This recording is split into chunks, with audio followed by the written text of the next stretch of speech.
Joining me now, Lara Trump, daughter-in-law to the great President Donald J. Trump, also a Fox Business contributor, and Patrice Onwuka of the Independent Women's Forum. Ladies, thanks for joining me. Patrice, I want to go to you first. So here's what concerns me. You have the White House flying in 78,000 pounds of formula. They're celebrating this as a massive success.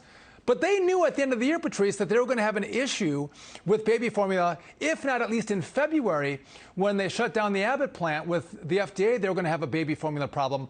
Should they really be high-fiving themselves right now when it's actually the end of May and we're finally getting formula from Europe?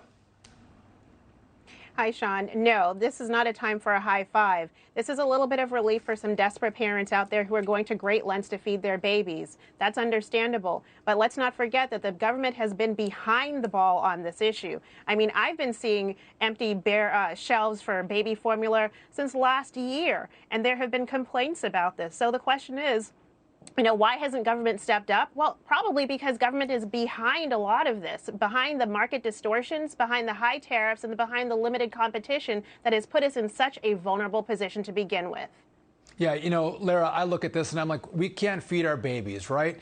You can't get formula produced in America. You have to ship it in from Europe. We're asking Iranians and Venezuelans to produce oil so we can bring down the cost of oil. You have inflation running wild across the country. I mean, it almost feels like we're a third world country, not a global economic leader. Yeah, we're supposed to be, Sean, the leader of the free world. We are the ones often when other countries find themselves in times of crisis that come in and bring relief. I just want everyone to let this sink in for a moment. The United States of America just received its first shipment of humanitarian aid. That is where we are with Joe Biden as president and the Democrats running America. It is absolutely preposterous that we have found ourselves in this situation.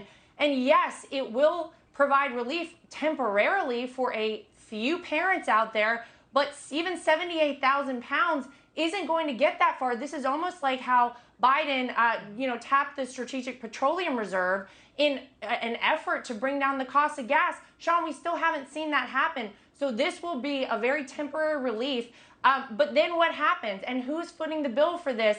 And how do we go forward from here? The fact that we found ourselves here in America right now should scare everybody in America to death. It should never have gotten to this point. I think that's a really good point, because I think what the administration wants to do is send a message out, see, we're doing something, but the impact on the problem is really nil.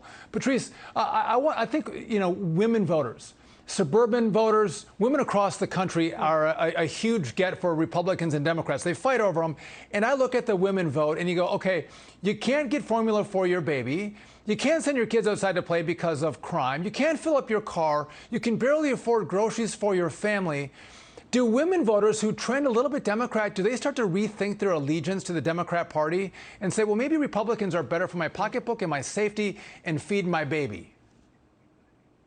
I think they do. And let me add one more to the list. You can't send your children to school without them being indoctrinated with critical race theory, or to question our kindergartners and our first graders about whether they're a boy or a girl. Those are the issues that, our mama bears are out there. And we, at the top of our mind, is ensuring that our families have what they need, but also that our kids are able to learn and grow. And it's unfortunate that we're in a society now where, we can't trust any of these institutions that should be providing, the basics of math and science and reading, and instead they're providing the basics of woke.